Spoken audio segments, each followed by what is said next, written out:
Le Premier ministre Abdelkader Kamil Mohamed a lancé aujourd'hui la journée de l'environnement.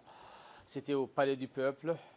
On prépare à cette journée les membres du gouvernement, les parlementaires, les ambassadeurs, les représentants du système des Nations Unies, la société civile, les collectivités locales et le secteur privé.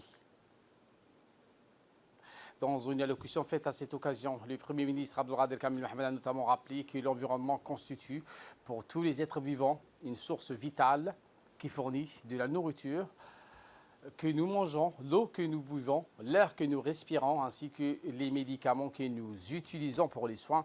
Le Premier ministre Abdelkader a aussi rappelé que c'est de l'environnement que l'homme tire sa subsistance et l'ensemble des ressources nécessaires à son développement économique et social.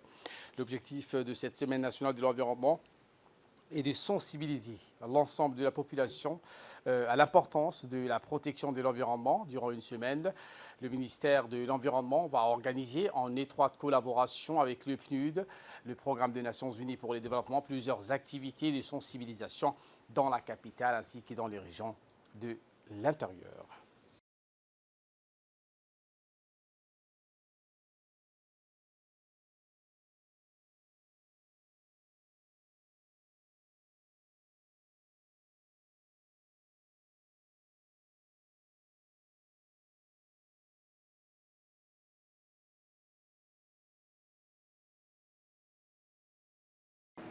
Au cours des années précédentes, les Nations Unies à Djibouti ont, à travers leur agence spécialisée, mis en place des programmes d'appui multidimensionnels pour accompagner les gouvernements djiboutiens dans un certain nombre de domaines, notamment à la protection de l'environnement, l'assainissement, l'accès à l'eau potable, de la biodiversité, de la lutte contre la désertification, de la dégradation et de l'érosion des sols. Ces actions ont pu donner des résultats plus qu'appréciables qui, bien entendu, nécessitent un renforcement et une consolidation.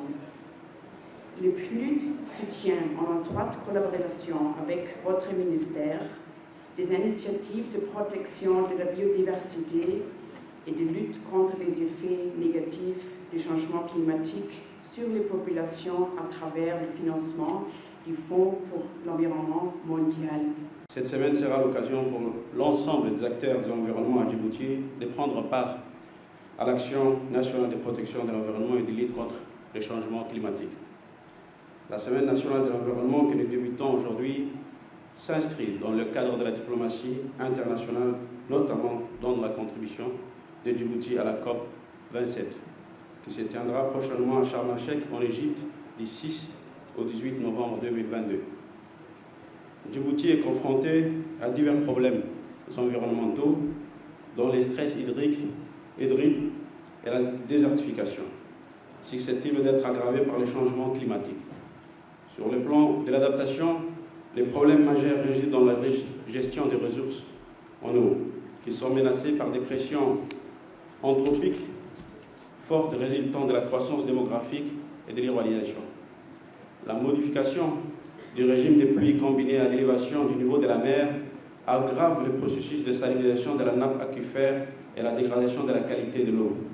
Ces phénomènes contribuent à rendre l'approvisionnement en eau difficile pour la consommation humaine, mais aussi pour l'agriculture et les besoins écologiques.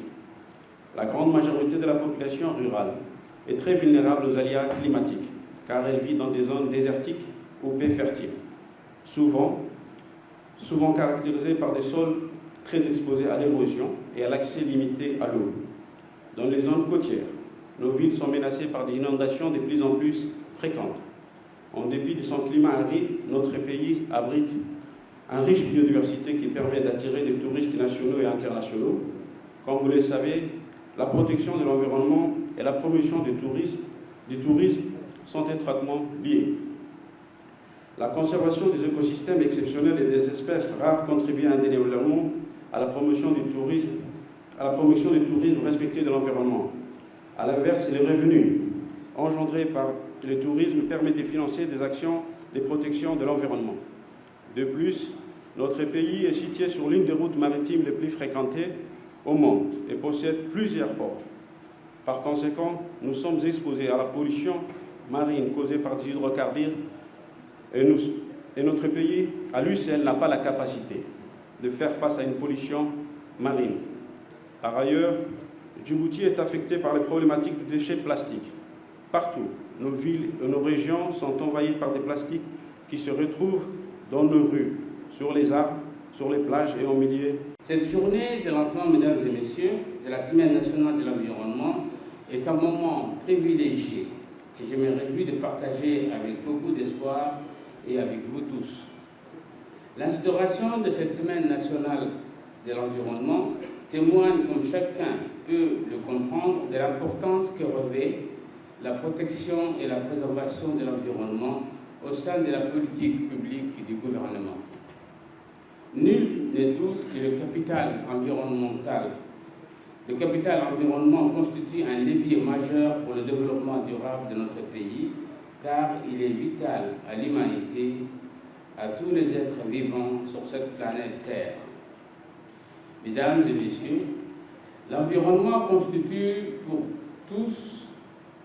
tous les êtres vivants, une source fondamentale qui fournit la nourriture que nous mangeons, l'eau que nous buvons, l'air que nous respirons, les médicaments que nous utilisons pour les soins. C'est également de l'environnement que l'homme y tire sa substance et l'ensemble des ressources nécessaires à son développement économique et social. L'environnement va mal et tout ce que le monde compte de bonne volonté se retrouve aujourd'hui à son chevet, afin de chercher les voies et les moyens d'inverser la tendance qui s'est enclenchée il y a des décennies et dont l'homme, avec un grand H, est en grande partie responsable. Beaucoup a été dit, peu d'avancées enregistrées. Et si nous ne réagissons pas de concert demain, ça sera trop tard.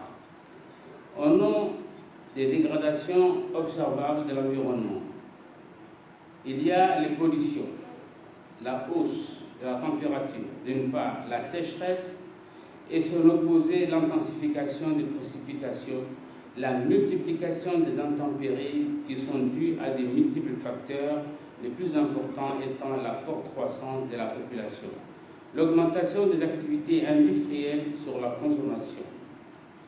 Dans ces contextes planétaires, la République de Djibouti se retrouve parmi les plus exposés en raison notamment de sa situation géographique dans la zone intertropicale aride. Notre pays, bien d'autres, est vulnérable aux risques induits par les changements climatiques tels que les inondations, la sécheresse et l'élévation du niveau de la mer. Ces risques se traduisent par la menace de la rareté des ressources en eau, l'érosion du sol et les dégâts sur les infrastructures.